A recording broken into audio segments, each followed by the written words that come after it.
Why Brendan Fraser stopped acting for a while. Hey guys, today we're going to know why Brendan Fraser stopped acting for a while. Let's get right into it.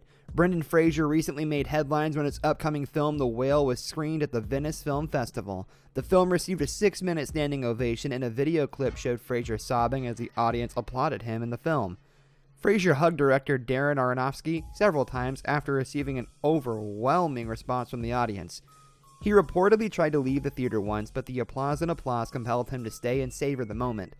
As Fraser's emotional clip surfaced on Twitter, netizens wondered why he left acting in the first place. In The Whale, Fraser stars as a plus-size gay man confined to a wheelchair.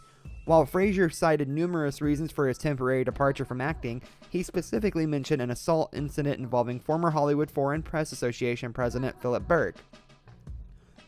Everything seemed fine at the time. Brendan Fraser was on a roll in the late 1990s and early 2000s, working on project after project. However, by the time the third Mummy film arrived, the actor was experiencing burnout. Not only that, but he was in a bad physical shape from all the stunts he had done over the years. According to Fraser, it had significant impact on his career. He told GQ, "I believe I probably was trying too hard, in a way that's destructive." He then added, "By the time I did the third Mummy picture in China, which was 2008, I was put together with tape and ice, just like really nerdy and fetishy about ice packs. Screw cap ice packs and downhill mountain biking pads, because they're small and light and they can fit under your clothes. I was building an exoskeleton for myself daily." Eventually, the injuries began to pile up, necessitating extensive surgery to repair various strains. He said, "I needed a laminectomy, and the lumbar didn't take, so they had to do it again a year later."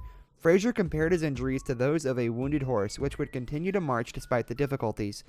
As it turned out, he was also dealing with some serious issues.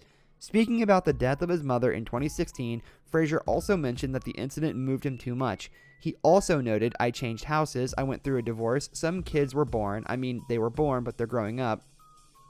He then added, "I was going through things that would mold and shape you in ways that you're not ready for until you go through them." One of the most important reasons, however, is an inappropriate incident that Brendan Fraser had to go through during his active years in Hollywood. Fraser discussed a 2003 incident at the Beverly Hills Hotel where he was attending a luncheon for the Hollywood Foreign Press Association during the same interview with GQ. During the event, the actor claimed that Philip Berk, the former president of the HFPA, assaulted him. Fraser details the incident in an interview with GQ. As he and Berk shook hands, Fraser says his left hand reaches around, grabs my ass cheek, and one of his fingers touches me in the taint, and he starts moving it around. The actor felt ill and went home to tell his wife. Fraser, on the other hand, chose not to make his accusation public.